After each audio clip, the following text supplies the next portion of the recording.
Bienvenue à nouveau. Aujourd'hui, nous sommes le 4 mai 2026 et nous avons le grand privilège d'accueillir le professeur John Mearsheimer. Merci d'être revenu dans l'émission. Ravi d'être là, Glenn, comme toujours. Avant d'entrer dans les événements précis, j'aimerais qu'on prenne un peu de recul pour regarder le tableau d'ensemble de ce qui se passe dans le monde. Parce que, depuis la Seconde Guerre mondiale, on a vu les États-Unis construire un système international non seulement fondé sur leur puissance économique, mais aussi sur un système d'alliances.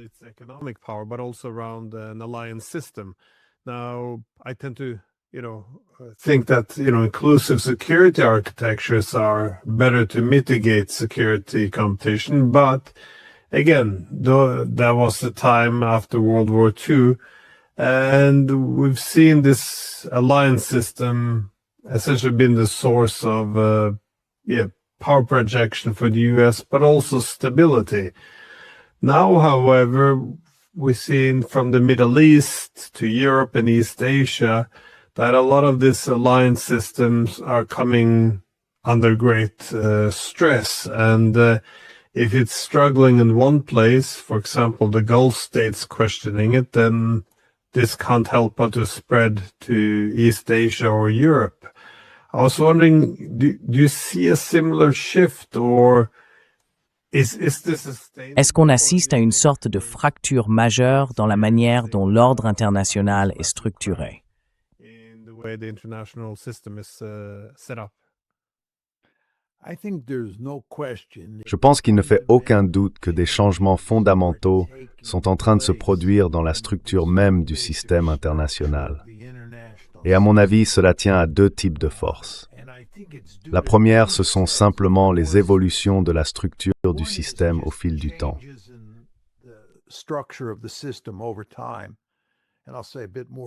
Je vais en dire un peu plus là-dessus dans un instant. Mais le deuxième facteur, c'est Donald Trump qui est vraiment unique en son genre. On n'a jamais vu un président américain comme lui. Et d'une certaine façon, c'est une véritable boule de démolition à lui tout seul. Donc, quand on combine les changements structurels qui étaient inévitables avec ce que fait Trump, on voit bien que le monde qu'on a connu quand on était plus jeune est en train de disparaître très vite. Alors, commençons d'abord par parler des changements structurels qui sont en cours. Pendant la guerre froide, on vivait dans un monde bipolaire, avec les États-Unis d'un côté et l'Union soviétique de l'autre.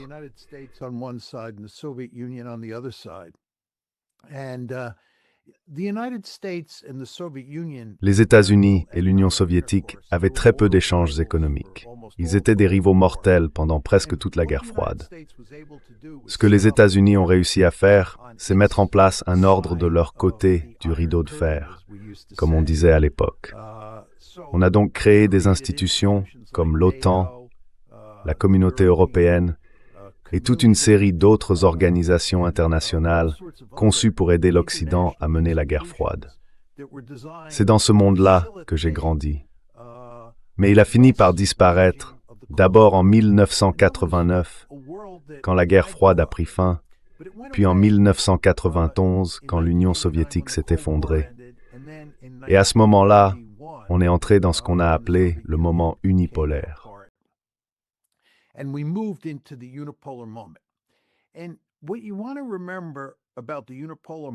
Ce qu'il faut retenir du moment unipolaire, c'est ce que nous avons réellement fait. Et quand je dis « nous », je parle des États-Unis, de concert avec les Européens et nos alliés d'Asie de l'Est, y compris le Japon et la Corée du Sud. Nous avons pris cet ordre occidental, créé pendant la guerre froide pour mener la compétition sécuritaire avec l'Union soviétique, et nous l'avons étendu à l'échelle mondiale. Cet ordre occidental est devenu un ordre international, pas seulement occidental. Et cela a eu des conséquences très concrètes. L'élargissement de l'OTAN vers l'Europe de l'Est, l'élargissement de l'Union européenne vers l'Est et la mondialisation.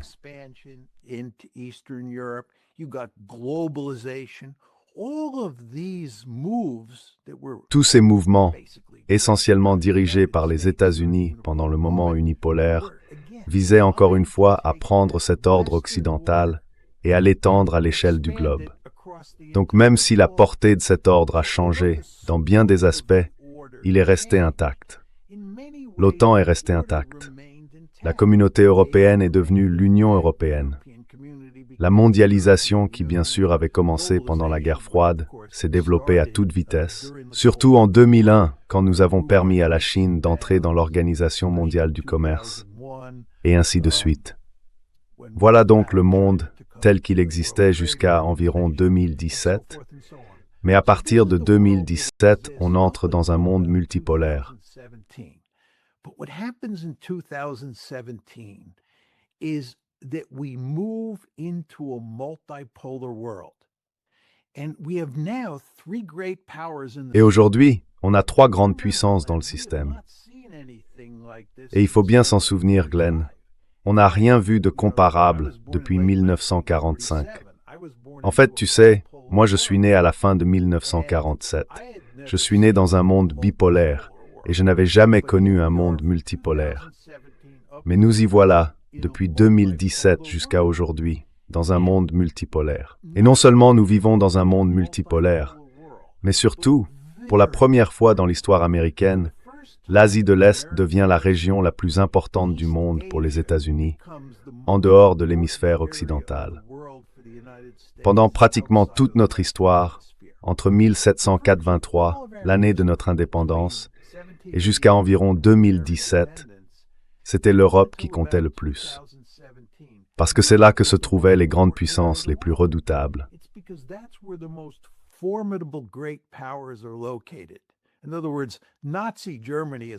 En d'autres termes, l'Allemagne nazie représente une menace bien plus grande pour les États-Unis que le Japon impérial.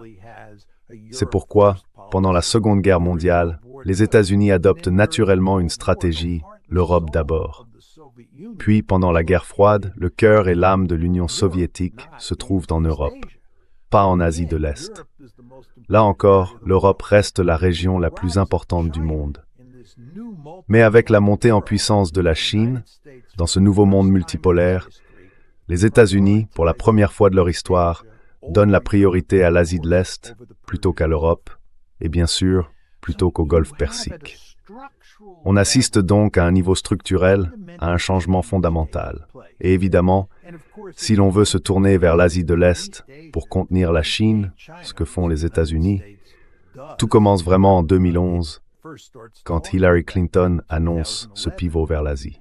Mais en réalité, cela prend forme quand Trump entre à la Maison-Blanche en 2017.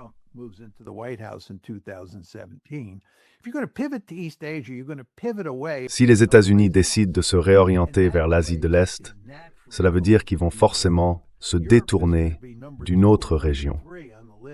Et cette région, naturellement, ce sera l'Europe. L'Europe va devenir la deuxième, voire la troisième priorité stratégique américaine en dehors de l'hémisphère occidental, une fois qu'on sera dans un monde multipolaire où la Chine sera un véritable rival de même niveau. On voit donc ces forces structurelles à l'œuvre, celles que je viens de décrire, qui vont faire éclater l'ordre occidental tel qu'on l'a connu pendant l'ère bipolaire de la guerre froide, puis étendu pendant le moment unipolaire. Cet ordre va en quelque sorte se désagréger. Il va y avoir des changements fondamentaux, tout simplement parce que la structure du système a évolué. Et la compétition entre les États-Unis et la Chine, qui comptait peu à l'époque de la bipolarité ou de l'unipolarité, est désormais au premier plan.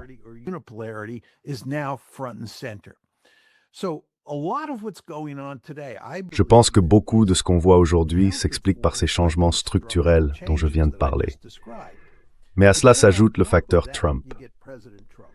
Alors pendant son premier mandat, le président Trump a été plus ou moins un président américain traditionnel dans sa manière de conduire la politique étrangère.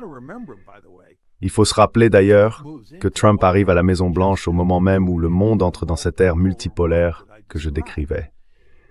Et, sans surprise, Trump abandonne la politique d'engagement avec la Chine et adopte une politique de confinement vis-à-vis de la Chine. Puis quand Joe Biden arrive à la Maison-Blanche en 2021, il renforce encore cette politique de confinement. Donc on voit bien qu'à partir de Trump, puis avec Biden, les États-Unis commencent à ajuster leur politique étrangère pour s'adapter aux changements structurels que je viens d'évoquer.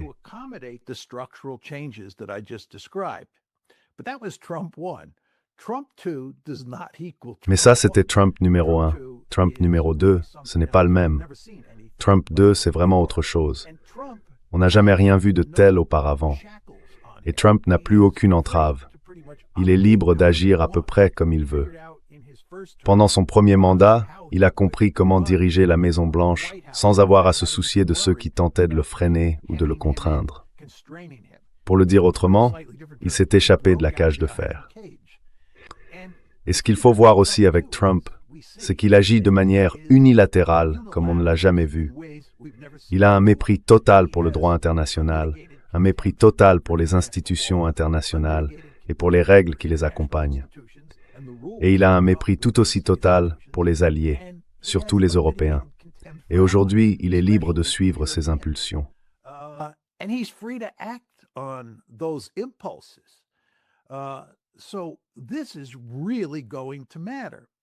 Donc ça va vraiment compter.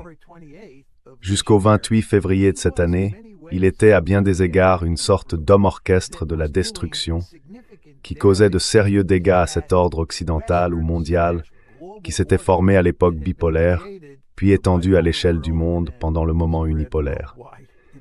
Il allait bien au-delà des simples changements structurels qu'on pouvait attendre. C'était encore une fois une véritable boule de démolition à lui tout seul. Et puis, le 28 février, il a commis une erreur fatale. Il a lancé la guerre contre l'Iran. Comme toi et moi en avons déjà parlé, et comme on en reparlera sûrement plus tard dans l'émission, c'était une décision catastrophique. Les États-Unis vont perdre cette guerre et de manière très nette. Ce sera une défaite dévastatrice pour les États-Unis et aussi pour Israël. Et dans cette situation, Trump s'agite dans tous les sens. Il essaie de comprendre comment sortir de ce désastre dans lequel il s'est lui-même enfermé.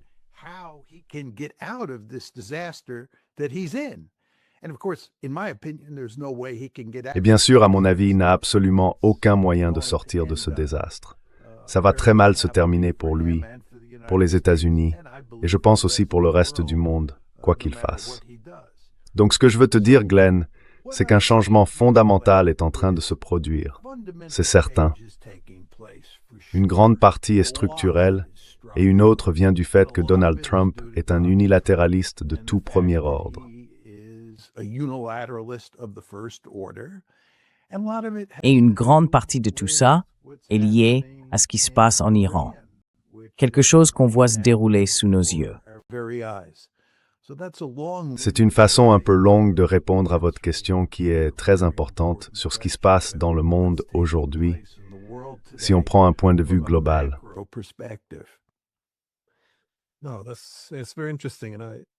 Non, c'est très intéressant. Eh bien, on dirait qu'après la Seconde Guerre mondiale, on peut dire qu'il y avait deux systèmes internationaux qui fonctionnaient en parallèle.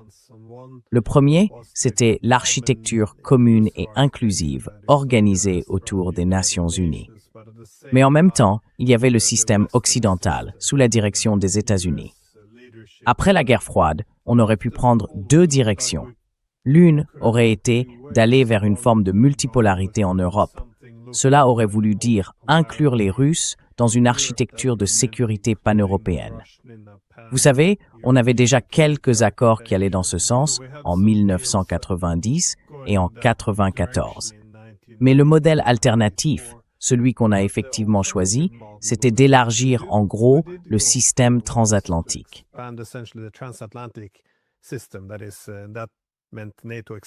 C'est-à-dire que ça voulait dire l'élargissement de l'OTAN, l'interventionnisme.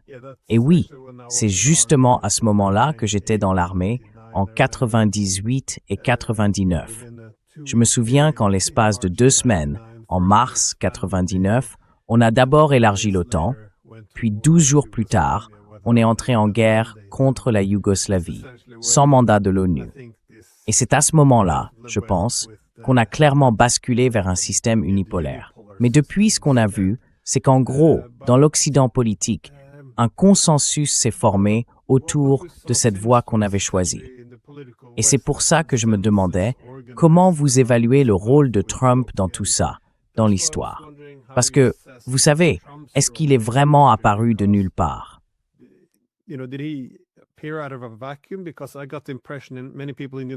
Parce que j'ai eu l'impression que beaucoup de gens aux États-Unis ont voté pour lui, pour cette raison. Ils voulaient bousculer le système. Parce que si on a un consensus autour d'un système qui ne fonctionne plus, si les États-Unis, par exemple, ne peuvent plus rivaliser politiquement avec la Chine, si le fait de financer la sécurité de l'Europe empêche les États-Unis de s'adapter à un monde multipolaire.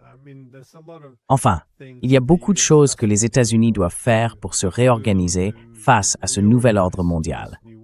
Et ça ne pouvait pas se faire avec la classe politique actuelle. Est-ce que les États-Unis n'avaient pas besoin, justement, de quelqu'un d'anti-système, prêt à tout chambouler?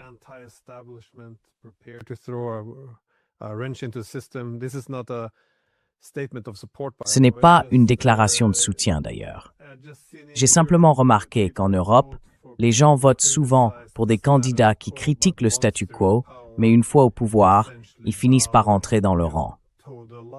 Du coup, on a l'impression que peu importe pour qui on vote, ça ne change pas grand-chose. Avec Trump, en revanche, le choix avait clairement des conséquences, parce qu'il a vraiment mis en œuvre ce qu'il disait. Je me demande simplement si on va voir la même chose en Europe, si on part du principe que Trump est le symptôme d'un système qui ne fonctionne plus, mais qui n'arrive pas à se réformer. Alors on s'est tourné vers une alternative plus radicale.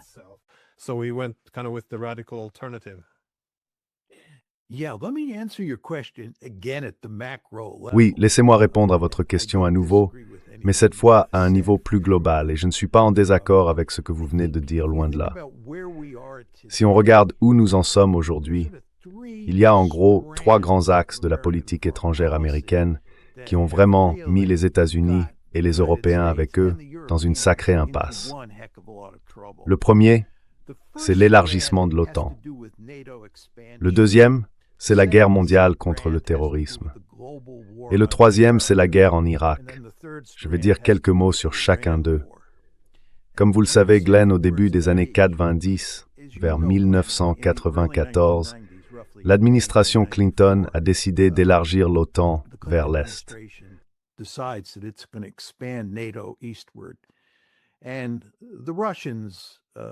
Et les Russes crient au scandale à ce sujet. Ils y sont farouchement opposés, mais ils ne peuvent pas faire grand-chose. La première vague a lieu en 1999. C'est à ce moment-là que nous faisons entrer la Pologne, la République tchèque et la Hongrie dans l'Alliance. Puis lors de la deuxième vague, en 2004, nous avons intégré les États baltes, la Slovénie, la Slovaquie, la Bulgarie et la Roumanie. Et ensuite, en avril 2008, nous avons pris la décision lourde de conséquence d'inviter l'Ukraine à rejoindre l'Alliance. Cela a bien sûr conduit à une grave crise qui a éclaté en février 2014. Et 8 ans plus tard, en février 2022, le président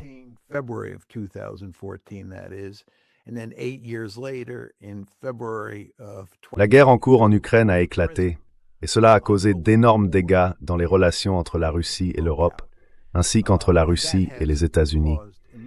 Et ces relations vont rester empoisonnées entre la Russie et l'Europe, et peut-être même entre la Russie et les États-Unis, pour un avenir qu'on peut difficilement imaginer. C'est donc la première décision fatale que nous avons prise, vouloir intégrer l'Ukraine à l'OTAN. Ensuite, la deuxième chose qui se produit après le 11 septembre, c'est que les États-Unis, sous George W. Bush, lancent la guerre mondiale contre le terrorisme. Et là, nous partons d'abord en guerre en Afghanistan, puis nous faisons la guerre à l'Irak, et nous nous retrouvons embarqués dans ce qu'on appelle couramment les guerres sans fin.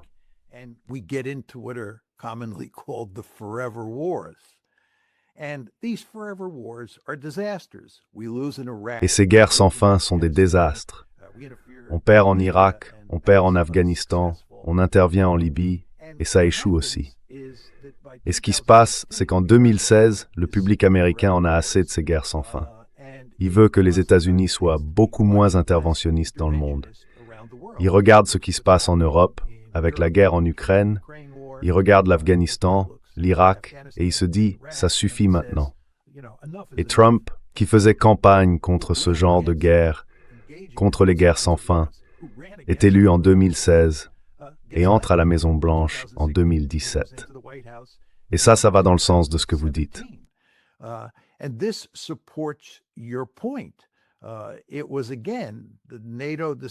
Encore une fois, c'est l'OTAN qui a décidé d'intégrer l'Ukraine à l'Alliance, d'abord. Et ensuite, il y a eu la guerre mondiale contre le terrorisme, qui a affaibli l'établissement de la politique étrangère et la politique étrangère traditionnelle des États-Unis. Tout cela a ouvert la voie à un candidat extérieur au système comme Donald Trump pour être élu en 2016. Et d'ailleurs, Glenn, il faut se souvenir que si l'establishment démocrate n'était pas intervenu en 2016, Bernie Sanders aurait très probablement été le candidat du Parti démocrate. On aurait donc eu Bernie Sanders et non Hillary Clinton face à Donald Trump. Et le simple fait qu'on ait pu imaginer un duel entre Bernie Sanders et Donald Trump montre bien que le public américain en avait assez de l'établissement de la politique étrangère aux États-Unis.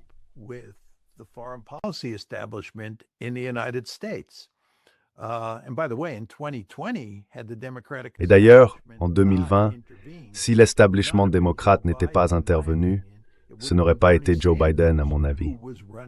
Ça aurait été Bernie Sanders face à Donald Trump. Donc je pense que votre point de départ est juste. Trump a été élu en 2016, il a perdu de peu en 2020, puis il a de nouveau gagné en 2024, parce que les Américains en avaient assez de l'établissement de politique étrangère. Cela ne veut pas dire, bien sûr, que l'économie ne compte pas. Le public en avait aussi assez de la façon dont l'établissement gérait la politique économique intérieure. Et puis, la troisième grosse erreur que nous avons commise, c'était le 24 février quand nous avons envahi l'Ukraine.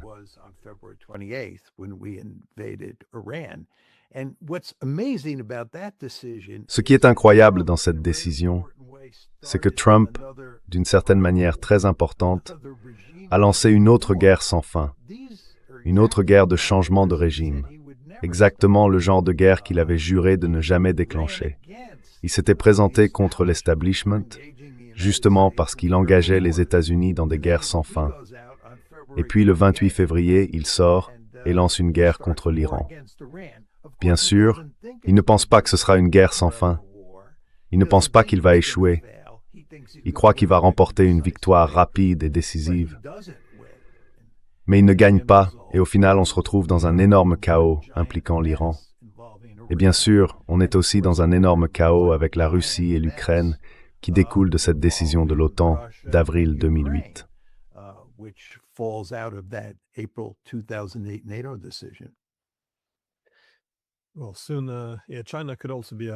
Eh bien, la Chine pourrait bientôt devenir un vrai chaos aussi, si cette relation tourne mal. Mais oui, parce que les gens présentent souvent Trump comme un énorme facteur de perturbation. Pourtant, je pense que c'est exactement ce qu'on est en train d'inviter en Europe. Quand on regarde les sondages pour Starmer au Royaume-Uni, pour Macron en France ou pour Scholz en Allemagne, je veux dire, Trump est mieux placé dans les sondages que Scholz. Je crois même que c'est le dirigeant le plus impopulaire qu'il y ait. Et maintenant, on voit que le plus grand parti en Allemagne, de loin, dans les sondages, c'est l'AfD, un parti qui a été créé, il y a à peine 14 ans.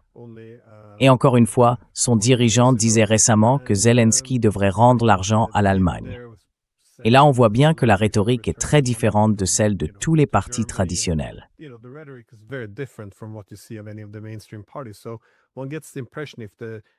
On a l'impression que si l'établissement politique s'accroche trop longtemps sans se réformer, eh bien, des alternatives radicales finissent par apparaître. Mais souvent, ces mouvements n'ont pas forcément les bonnes réponses. En revanche, ils perçoivent très bien le mécontentement, celui que les élites politiques ne suivent plus vraiment les attentes du public. Mais je voulais justement vous interroger sur l'Iran. Pourquoi est-ce que c'est une erreur, disons, aussi grave pour les États-Unis? Qu'est-ce qui fait que c'est en quelque sorte encore pire que l'Irak ou que ce qui a été fait contre Gaza? Est-ce que c'est une question économique? Est-ce que c'est l'effondrement du système d'alliance? ou bien est-ce que ça a à voir avec le pétrodollar? Comment évaluez-vous la gravité de cette situation?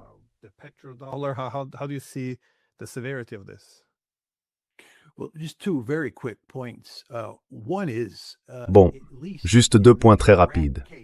D'abord, dans le cas de l'Irak, on a remporté une victoire militaire au départ. On a envahi l'Irak et on a vaincu l'armée irakienne rapidement et de manière décisive. On a renversé le régime et on l'a remplacé par un autre régime dont on pensait qu'il servirait nos intérêts, ceux des États-Unis, principalement. C'est pour ça que le président Bush a pu atterrir sur un porte-avions et dire « mission accomplie ». Mais il y a une différence entre gagner militairement et gagner politiquement. Et la guerre, bien sûr, c'est une extension de la politique par d'autres moyens. Politiquement, on a perdu parce qu'on n'a pas réussi à instaurer la paix et l'harmonie en Irak, ni au Moyen-Orient plus largement, comme on l'espérait après la chute de Saddam.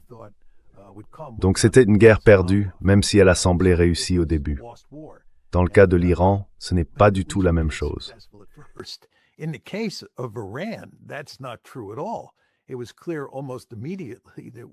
Il est apparu presque tout de suite qu'on ne gagnerait pas militairement.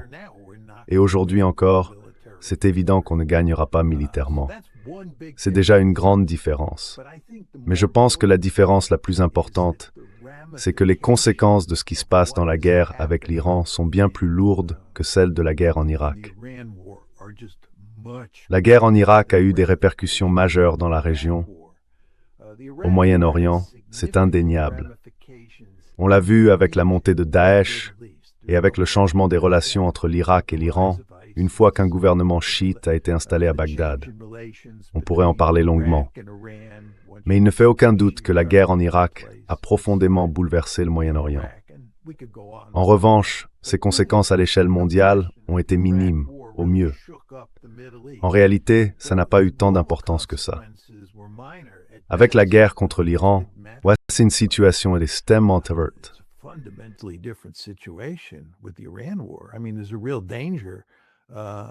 Je veux dire, il y a un vrai danger qu'on provoque une dépression mondiale si cette guerre ne s'arrête pas rapidement. Les conséquences économiques sont graves partout dans le monde, mais surtout en Asie en ce moment, et elles se répercutent dans tout le système. Et si le président Trump était assez imprudent pour relancer la guerre, les combats eux-mêmes, je pense que cela nous pousserait vers le précipice encore plus vite que ce n'est déjà le cas. Donc, c'est une guerre bien plus lourde de conséquences. Et c'est d'ailleurs pour cette raison que les Chinois, les Russes et d'autres pays aussi, y compris les Européens, exercent une forte pression sur les États-Unis pour qu'ils mettent fin à cette guerre. Parce que tous ces pays dans le monde en subissent les effets. La guerre avec l'Iran, c'est une toute autre catégorie que celle avec l'Irak.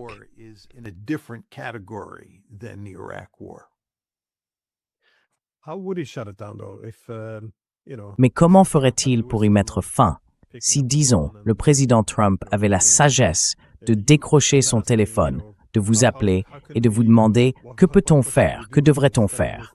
au lieu d'écouter, vous savez, Witkoff, Kushner et les autres. Quelle serait la meilleure voie à suivre maintenant?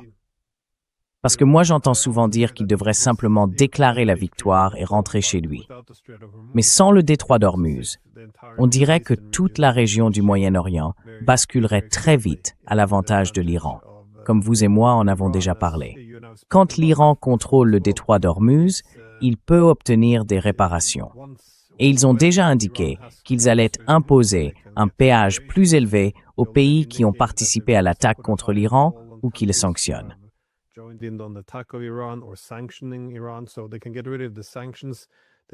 Ils peuvent donc se débarrasser des sanctions. Ils peuvent amener d'autres pays à coopérer. Ils peuvent sans doute aller plus loin, imposer un coût plus élevé aux pays qui menacent l'Iran en accueillant des bases américaines. On voit bien que tout le système est en train de bouger. Est-ce que les structures régionales ou même le système mondial pourraient se désagréger à cause de ce seul détroit? Ça paraît vraiment crucial. D'un côté, les États-Unis ne peuvent pas se permettre de le laisser entre les mains de l'Iran. Ou alors ils le pourraient, mais il leur faudrait accepter d'énormes changements dans l'ordre mondial. Et en même temps, ils ne peuvent pas non plus vaincre l'Iran. Alors, quelle est la solution? Parce que franchement, c'est un sacré bourbier dans lequel Trump s'est mis. Il aurait bien besoin de quelques bons conseils.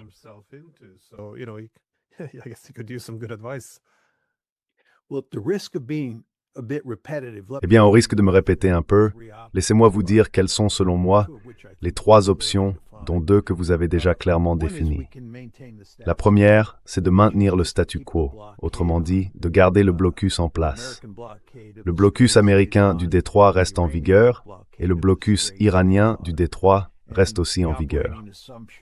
L'idée dans ce scénario, c'est qu'on pourrait infliger tellement de dégâts à l'Iran qu'il finirait par lever les bras et se rendre, et qu'on obtiendrait ainsi une victoire. La deuxième option, c'est de penser que cette stratégie ne fonctionnera pas. Et cela, en grande partie, parce qu'un blocus met beaucoup de temps à produire des effets, et que le temps ne joue pas en notre faveur. Quand je dis notre, je parle des États-Unis.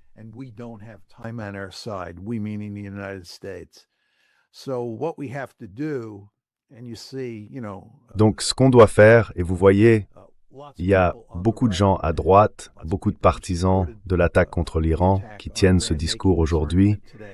On le voit par exemple dans les éditoriaux du Wall Street Journal, c'est que le blocus à lui seul ne suffira probablement pas.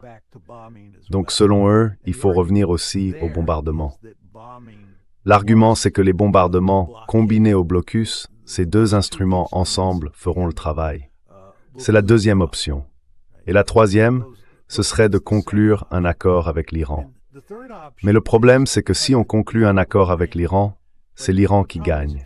Et ce serait une pilule très difficile à avaler pour le président Trump. En plus, Israël et ses soutiens aux États-Unis, qui ont une influence énorme, ne veulent absolument pas de cette option.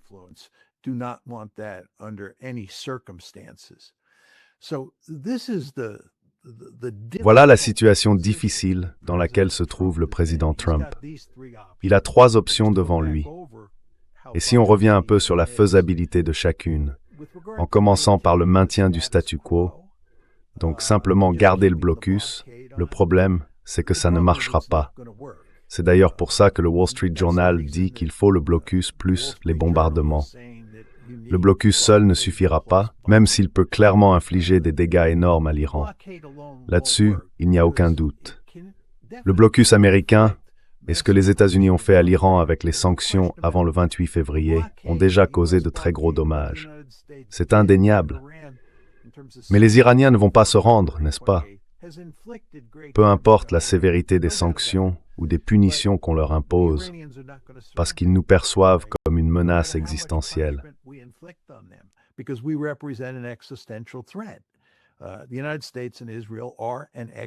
Les États-Unis et Israël représentent une menace existentielle pour l'Iran, et les Iraniens se battront jusqu'au dernier avant de se rendre. Ils seraient fous de se rendre. Donc cette option est exclue. Ensuite, on peut bombarder tout en maintenant le blocus. Mais dès qu'on passe au bombardement, les Iraniens riposteront, et ça ne fera qu'accélérer notre course vers le précipice. Les dégâts économiques seront énormes. En plus, nous n'avons pas l'arsenal nécessaire pour poursuivre la guerre. Nous avons déjà utilisé une grande partie de nos armes les plus précieuses dans les premières phases du conflit, et la dernière chose que nous voulons, c'est épuiser le reste dans la prochaine étape. D'autant que ça ne changerait rien, puisque les Iraniens riposteront et qu'ils ne se rendront pas. Ils ne se sont pas rendus au début et ils ne se rendront pas maintenant.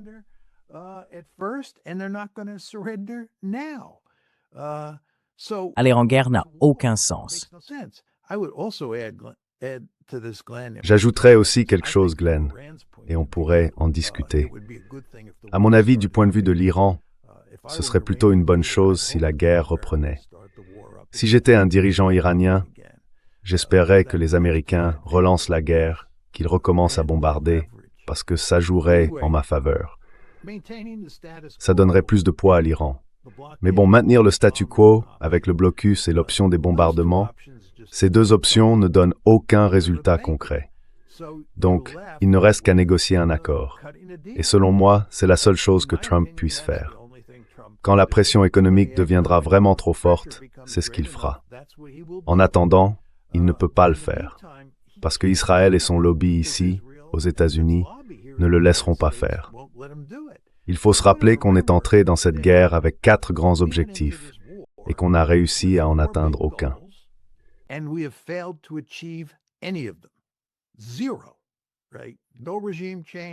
Zéro. Aucun changement de régime. La force de missiles balistiques de l'Iran reste intacte et redoutable. Il continue de soutenir les Houthis, le Hezbollah et le Hamas. Et concernant leur capacité d'enrichissement nucléaire, on pourrait conclure un accord meilleur que le JCPOA. Mais le point essentiel, c'est qu'ils ne renoncent pas à leur capacité d'enrichissement nucléaire qui faisait partie des 4 grands objectifs.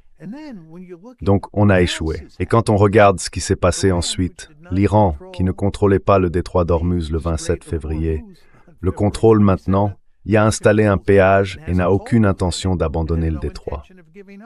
En plus, le 27 février, nous avions une alliance très solide avec les 6 pays du CCG dans le Golfe.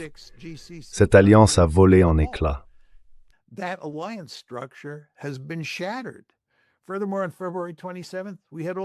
De plus, le 27 février, nous avions toutes ces bases dans le Golfe Persique qui semblaient très impressionnantes. Elles ont soit été détruites, soit gravement endommagées. Le 27 février, nous avions fait un très bon travail pour nous réorienter vers l'Asie. Ce n'était pas parfait, mais à partir du 28 février, nous avons commencé à nous en éloigner. Notre capacité à contenir la Chine a considérablement diminué depuis le 28 février, parce que nous avons déplacé des moyens militaires hors d'Asie de l'Est. Et en plus, nous avons épuisé des armes précieuses dans la guerre contre l'Iran. Je pourrais continuer encore longtemps.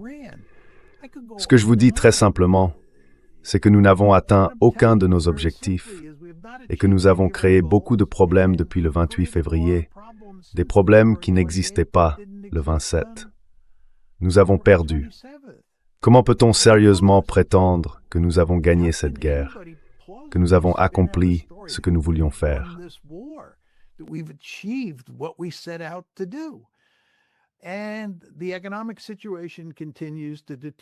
Et la situation économique continue de se dégrader. La pression sur le président Trump pour trouver un accord est énorme, avant qu'on ne tombe du précipice. Donc lui, j'en suis sûr, derrière des portes closes, il essaye de comprendre comment obtenir un accord qu'il pourrait présenter comme une victoire. Comment il pourrait y arriver, je n'en ai aucune idée. Mais je pense que c'est ce qu'ils essaient de faire. Pendant ce temps, on peut être certain que les Israéliens et leurs nombreux soutiens influents aux États-Unis lui disent très clairement qu'il ne peut pas conclure un accord avec l'Iran qui donnerait l'impression que l'Iran a gagné et que nous avons perdu. C'est pour ça qu'il n'y a, pour l'instant, aucune issue en vue. Et je ne pense pas qu'on verra la fin ou quelque chose qui s'en approche tant que l'économie ne sera pas vraiment gravement menacée.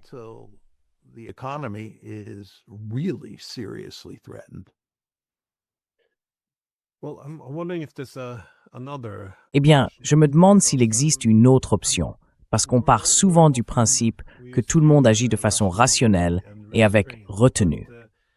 Mais chaque fois que l'Occident, et surtout les États-Unis, se retrouvent face à une défaite majeure, la rationalité a tendance à disparaître.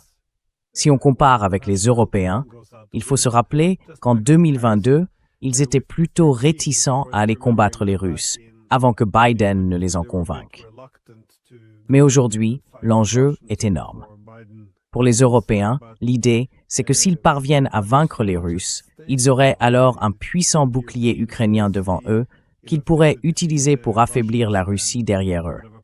Et en plus, ils auraient à leur côté les États-Unis, forts et puissants.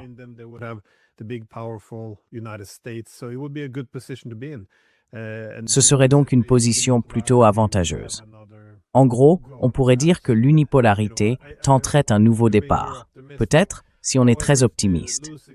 Mais si les Russes gagnent, l'Ukraine serait affaiblie, en partie absorbée par la Russie, et les États-Unis, eux, risqueraient alors de plier bagages et de partir, un peu comme on le voit déjà avec le retrait de certaines troupes américaines d'Allemagne.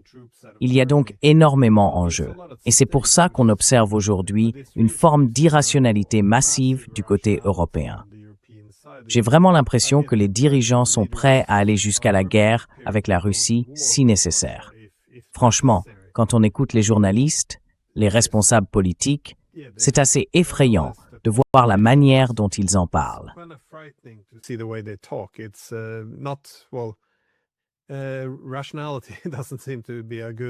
La rationalité ne semble pas vraiment être une caractéristique dominante en ce moment.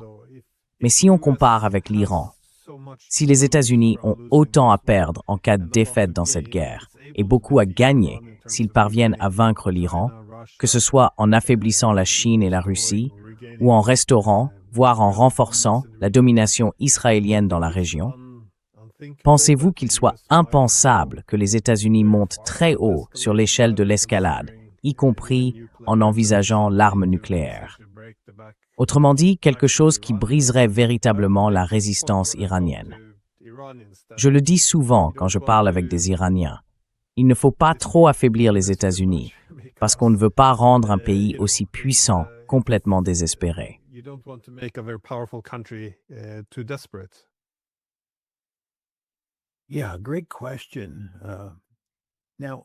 Oui, très bonne question.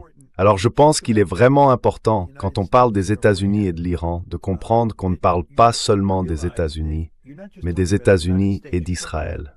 Ces deux pays, moi j'aime les appeler une équipe soudée, un duo inséparable.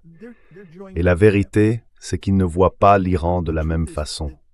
L'Iran n'est pas une menace sérieuse pour les États-Unis. Ce n'en est tout simplement pas une. On ne peut pas défendre cette idée sur des bases rationnelles ou juridiques. Mais du point de vue d'Israël, l'Iran représente une menace existentielle. Et on peut dire, même si c'est un peu simpliste, qu'il y a malgré tout une grande part de vérité là-dedans.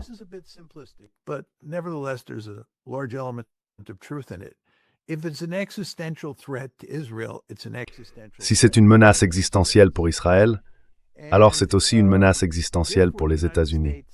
Et donc les États-Unis sont obligés, à cause d'Israël, de considérer l'Iran comme une menace existentielle. Mais même si ce n'est pas entièrement vrai, le fait est qu'Israël, lui, considère l'Iran comme une menace existentielle.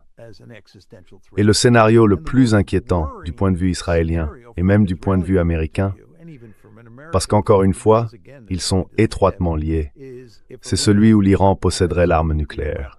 Et si l'Iran conserve sa capacité d'enrichissement nucléaire, ce qui est presque certain, du point de vue d'Israël, c'est comme si l'Iran avait déjà la possibilité d'obtenir l'arme nucléaire.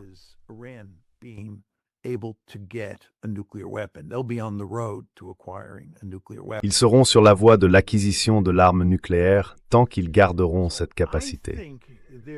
Donc je pense qu'il y a un vrai risque que si un accord est conclu et que l'Iran en sorte gagnant en conservant son programme d'enrichissement nucléaire, les Israéliens soient tentés d'utiliser l'arme nucléaire contre l'Iran. Pour moi, c'est un vrai problème. Et je pense qu'il y aura de réelles limites à ce que les États-Unis pourront faire pour empêcher cela.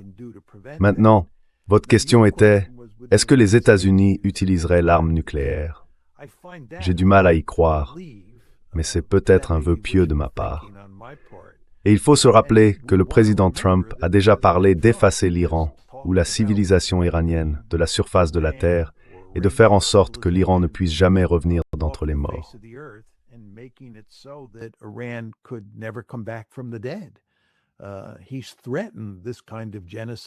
Il a menacé d'adopter ce genre de politique génocidaire, ce qui va de pair avec l'idée d'utiliser des armes nucléaires contre l'Iran. Donc il est possible que les États-Unis envisagent d'utiliser l'arme nucléaire contre l'Iran. Je pense que tout cela nous ramène à la logique de base que vous décrivez.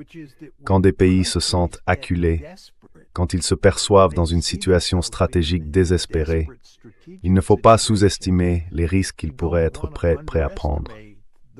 Maintenant, vous diriez, je pense, que l'idée qu'Israël utilise des armes nucléaires est irrationnelle. Mais je ne cautionne absolument pas cette idée. Pas une seule seconde. I'm not condoning that idea for 1 second, but you could make an argument that from Israel's point of view. Mais on peut très bien soutenir que, du point de vue d'Israël, c'est la chose rationnelle à faire. Pour eux, l'Iran doté de l'arme nucléaire, c'est comme l'annonce d'un second holocauste. Donc dans cette logique, poursuivre cette voie a parfaitement du sens. Oui, c'est risqué. C'est même extrêmement risqué. Est-ce qu'on veut le faire? Non. Est-ce qu'on a le choix? Non plus. C'est ce genre de raisonnement. Je pense donc qu'il ne faut pas sous-estimer à quel point Israël pourrait sérieusement envisager, à l'avenir, d'utiliser l'arme nucléaire contre l'Iran. Et peut-être même que les États-Unis pourraient en venir à la même conclusion. Et si je peux ajouter un dernier point, en revenant au cas de l'Ukraine, on retrouve une logique assez similaire. Toi et moi, on connaît tous les deux Sergueï Karaganov, et toi, tu le connais même très bien. And you know him quite well. Sergei, for those in the audience who don't know, is Sergueï, pour ceux qui ne le connaissent pas dans le public, est un stratège russe à peu près de ma génération, ce qui veut dire qu'il remonte à l'époque de la guerre froide. Il soutient que les Européens ont perdu de vue le fait que nous vivons dans un monde nucléaire. Selon lui, les Européens pensent qu'ils peuvent agir contre la Russie, adopter des comportements hostiles envers elle, comme si la Russie ne possédait pas d'armes nucléaires, et comme si la dissuasion nucléaire n'avait plus d'importance. Et le point de Karaganov, c'est que la seule façon de mettre fin à ce genre de raisonnement, qu'il juge incroyablement stupide, et je suis d'accord avec lui là-dessus, ce serait que les Russes utilisent quelques armes nucléaires contre l'Ukraine ou contre l'Occident, de manière démonstrative.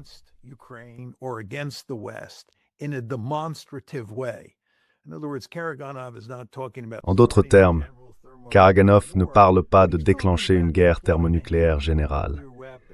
Il parle d'utiliser quelques armes nucléaires pour rappeler aux Européens que nous vivons dans un monde où ces armes existent et qu'il y a un risque réel d'être réduits en cendres si elles sont employées. Ce que Karaganov veut faire, c'est pousser les Européens et les Russes sur une pente glissante vers l'anéantissement et rappeler en somme aux Européens que leur dernière chance d'éviter une catastrophe nucléaire, c'est de se réveiller et de comprendre qu'ils ne peuvent pas menacer les Russes d'une manière qui mettrait leur existence en jeu.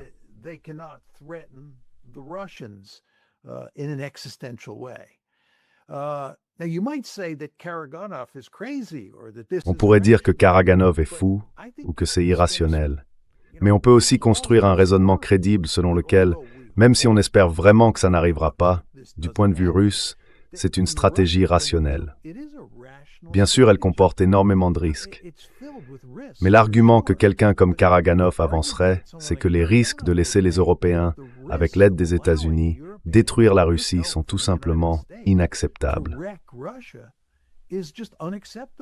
Et qu'il faut donc agir pour empêcher ça. Et si cela implique d'utiliser quelques armes nucléaires, eh bien tant pis. C'est la stratégie intelligente. Regrettable, mais intelligente. Ce que je fais ici, c'est simplement exposer la logique derrière l'idée d'utiliser des armes nucléaires en Ukraine et au Moyen-Orient pour montrer à quel point la situation est dangereuse dans ces deux régions.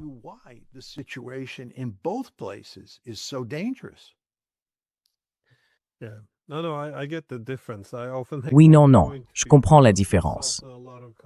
J'explique souvent ça aux gens, parce qu'il y a souvent beaucoup de confusion quand on dit, et toi et moi, on en a déjà parlé à propos de l'Iran, que c'est rationnel pour ce pays d'acquérir l'arme nucléaire. Ce n'est pas un argument normatif sur ce qu'on aimerait voir arriver. C'est une question d'incitation, de la manière dont les États réagissent quand ils cherchent à assurer leur sécurité. Et pour situer un peu Karaganov, il a eu pas mal d'influence, aussi bien en Union soviétique qu'en Russie. Il a rédigé des discours pour Brezhnev et il a conseillé aussi bien Gorbatchev que Eltsine et Poutine.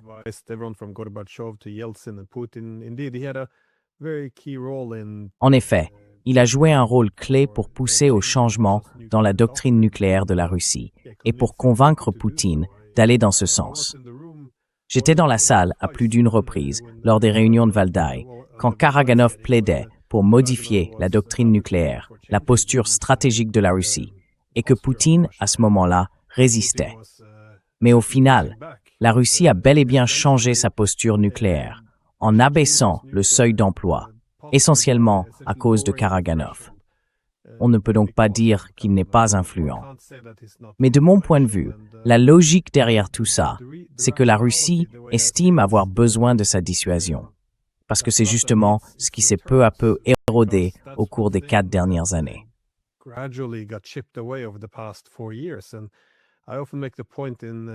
Et je le dis souvent en Europe, ou plus largement en Occident. Cette idée de se réjouir du fait que la Russie ne défende pas ses lignes rouges, il faut faire attention à ce qu'on souhaite. Parce que maintenant, il y a en Russie, au sein même de l'establishment, une colère qui s'est installée. Beaucoup estiment qu'ils ont laissé leur capacité de dissuasion s'affaiblir et qu'il faut la rétablir. Même ça, quand on voit des drones attaquer la Russie depuis les États baltes. Est-ce que c'est ça, la nouvelle normalité? Les Européens peuvent lancer des attaques contre la Russie et la Russie n'ose rien faire. Là-bas, on dit clairement que ça doit cesser. Et d'ailleurs, je le recevrai dans cette émission jeudi, donc je lui demanderai s'il faut maintenant s'attendre au jour du jugement, parce qu'on s'engage sur une voie très différente, une voie dangereuse. Mais au fond, c'est le même argument que j'ai avec les Américains.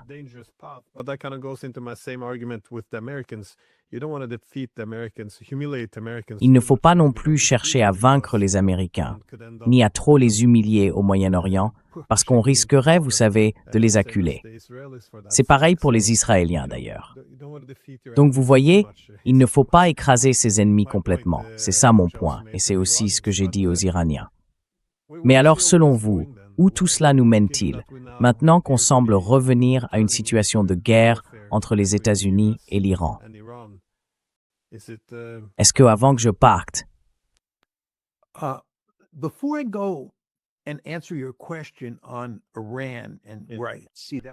Et pour répondre à votre question sur l'Iran et sur la direction que je vois prendre cette situation, je voudrais d'abord revenir un instant sur le cas de l'Ukraine et de la Russie.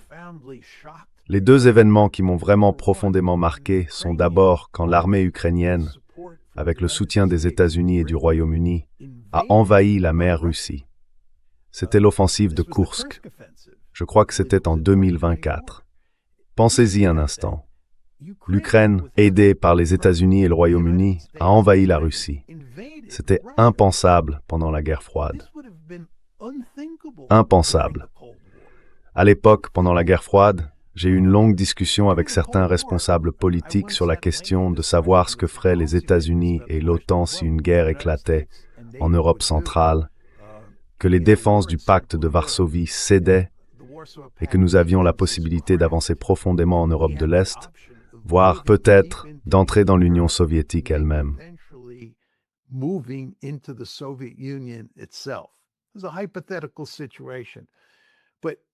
C'était une situation hypothétique. Mais tout le monde comprenait bien qu'il ne fallait surtout pas s'enfoncer profondément en Europe de l'Est, encore moins envahir l'Union soviétique, menacer la survie de l'Union soviétique, un pays qui possédait des milliers d'armes nucléaires. Et nous voilà en 2024. L'Ukraine envahit la Russie avec des forces terrestres. Elle conquiert du territoire. C'est vraiment incroyable. Ensuite, il se passe une deuxième chose. Les Ukrainiens, encore une fois, avec l'aide des Américains et des Britanniques, lancent des attaques contre une composante de la triade nucléaire stratégique russe.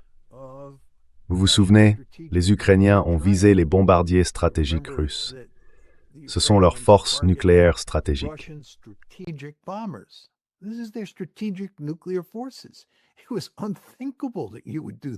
C'était impensable de faire ça pendant la guerre froide, même si on en avait la possibilité, parce qu'on savait très bien que ça pouvait entraîner une riposte de l'Union soviétique et qu'on risquait de se retrouver dans une guerre thermonucléaire générale. Mais là, ça n'a pas eu l'air de déranger grand monde que les Ukrainiens frappent une des composantes de la triade nucléaire stratégique russe. Franchement, je trouve ça stupéfiant. Tout cela, à mon avis, confirme le point essentiel de Karaganov. L'Occident, et j'inclus ici non seulement les Européens, mais aussi les Américains, semble avoir perdu de vue le fait que les armes nucléaires font toujours partie du système. et qu'elle devrait influencer la manière dont les grandes puissances interagissent entre elles. On dirait qu'on a oublié cette leçon.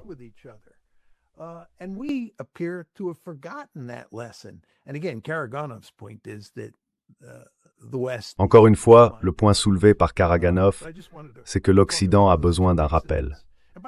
Mais je voulais simplement revenir sur ces deux incidents. D'ailleurs, on pourrait en ajouter un troisième. C'est celui où il semble que les Ukrainiens aient tenté de décapiter le régime russe en tirant des missiles sur la résidence de Poutine. Et ça, encore une fois, c'est quelque chose qui ne se serait jamais produit pendant la guerre froide. Bref, parlons du Moyen-Orient. Où va-t-on à partir de là? J'ai du mal à croire, à cause d'Israël et du poids du lobby, qu'on puisse un jour parvenir à un véritable accord de paix. J'ai aussi du mal à imaginer que les États-Unis et l'Iran puissent trouver un accord qui mette fin à ce conflit une bonne fois pour toutes.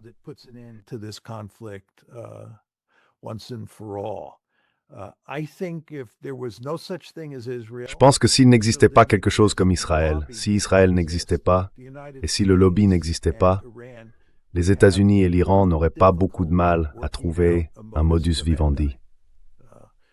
Mais la réalité, c'est qu'Israël existe. Il ne va pas disparaître. Et le lobby est extrêmement puissant dans les cercles où se décident les politiques aux États-Unis. Et comme les États-Unis et Israël sont en quelque sorte liés l'un à l'autre, il sera presque impossible pour le président Trump de négocier un accord de paix vraiment significatif qui tienne sur la durée. Donc je pense, Glenn, que toi et moi, on va continuer à parler du Moyen-Orient, des relations entre les États-Unis et l'Iran et entre Israël et l'Iran encore pendant longtemps.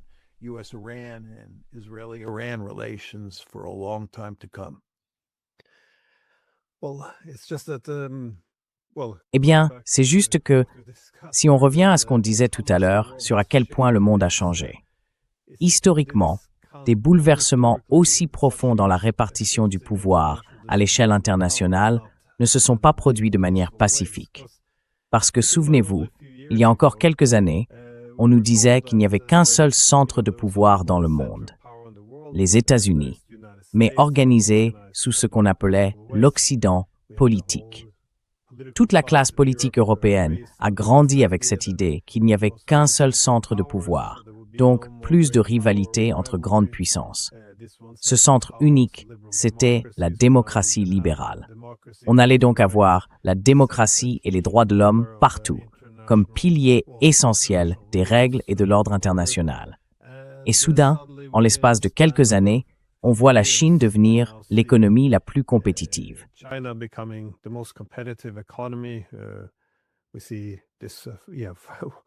Comme vous l'avez dit, on parle ici d'une guerre avec la Russie. Et quand on dit que c'est l'Ukraine qui agit, franchement, rien de ce qu'ils font ne serait possible sans l'aide de l'Occident. Donc d'une certaine manière, avec cette assistance, on est aussi en train d'attaquer la Russie. Et du côté de l'Iran, on voit bien que Téhéran ne laisse plus aux États-Unis ni espoir, ni option militaire de victoire. C'est un changement assez remarquable, survenu en très peu de temps. Ce n'est pas facile, ni pour les dirigeants politiques, ni pour le grand public, de s'habituer à cette nouvelle répartition des rôles, à cette nouvelle distribution du pouvoir en si peu de temps. On peut toujours adopter une approche pragmatique et se dire peut-être que les États-Unis et l'Iran pourraient établir un partenariat régional pour s'adapter à un monde multipolaire.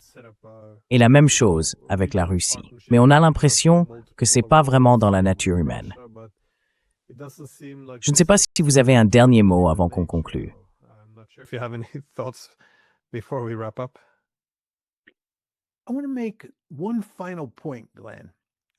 Je voudrais faire un dernier point, Glenn.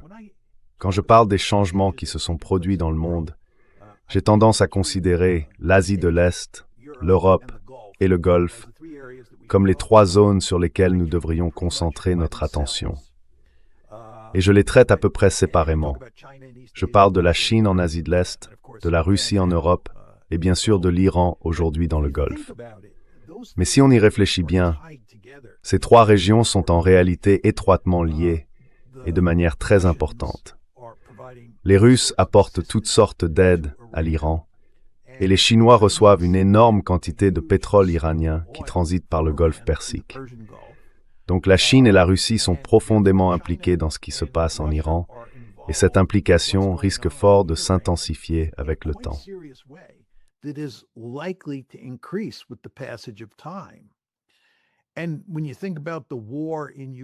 Et quand on pense à la guerre en Ukraine, elle est fortement influencée par ce qui se passe dans le golfe Persique, dans la guerre contre l'Iran.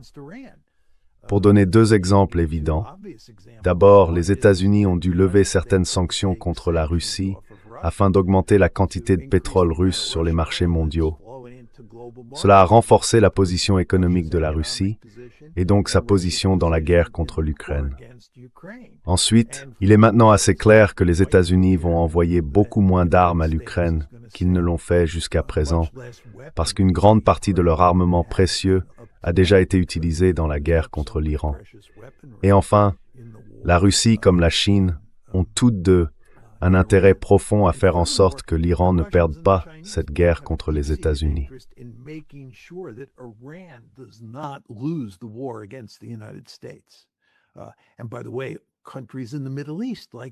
Et d'ailleurs, des pays du Moyen-Orient comme la Turquie, qui est membre de l'OTAN, ont tout intérêt à ce que l'Iran ne perde pas la guerre contre les États-Unis et Israël. Parce que les Turcs savent bien que les Israéliens ont la Turquie dans leur ligne de mire. Alors quand on commence à regarder ces différentes régions, on voit très vite qu'il existe des liens importants entre elles. Et ça montre qu'il est tout à fait possible. On peut imaginer des scénarios où une guerre qui s'étend dans une zone comme le golfe Persique finit par impliquer à la fois les Chinois et les Russes, ou seulement l'un des deux. Et on pourrait se retrouver dans une guerre entre grandes puissances qui débordent du golfe Persique. Comme je l'ai déjà dit, je pense que ce genre de situation devient plus probable avec le temps, et non l'inverse. Nous vivons clairement une période dangereuse. So we live in dangerous times for sure. Le monde était plus clair, je crois, pendant la guerre froide. Il y avait deux pôles de pouvoir, deux idéologies incompatibles. Aujourd'hui, c'est beaucoup plus difficile de maîtriser toutes les variables en jeu dans ce monde multipolaire. Comme vous l'avez souligné avec la Turquie, par exemple, même si elle a des différends avec l'Iran, l'Arabie saoudite aussi pourrait faire valoir ce point. Jusqu'à quel point est-ce vraiment dans l'intérêt de l'Arabie saoudite de vaincre votre adversaire? Et je pense qu'il s'inquiète aussi des ambitions territoriales d'Israël après une éventuelle défaite de l'Iran.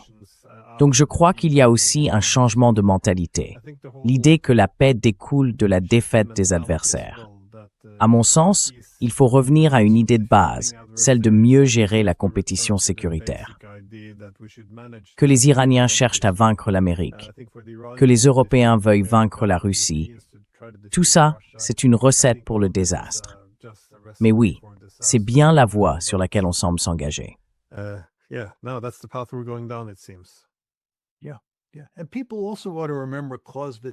Et il faut aussi se rappeler la célèbre formule de Clausewitz.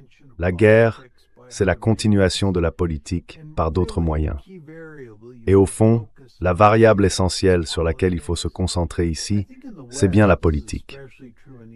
Je pense qu'en Occident, et tout particulièrement aux États-Unis, on aime parler de puissance militaire.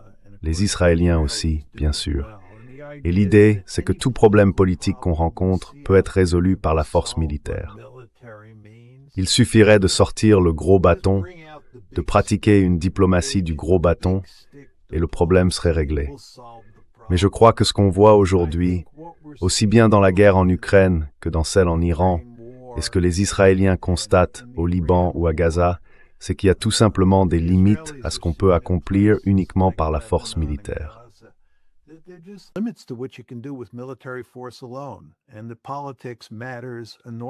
La politique compte énormément.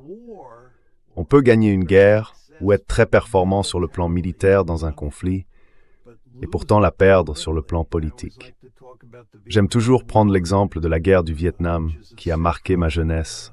Entre 1965 et 1975, les États-Unis ont remporté toutes les batailles qu'ils ont livrées.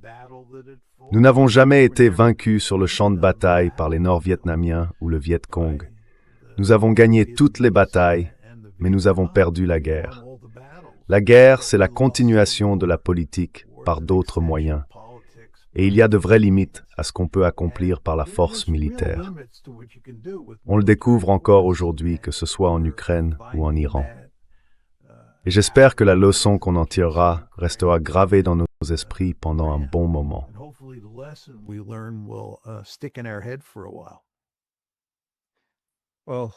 Eh bien, sur cette note un peu optimiste, on va s'arrêter là. Je veux dire, tirer une leçon de l'histoire. C'est important. Donc voilà. Merci beaucoup d'avoir pris le temps. Avec plaisir, Glenn Dizaine. J'étais ravi d'être ici.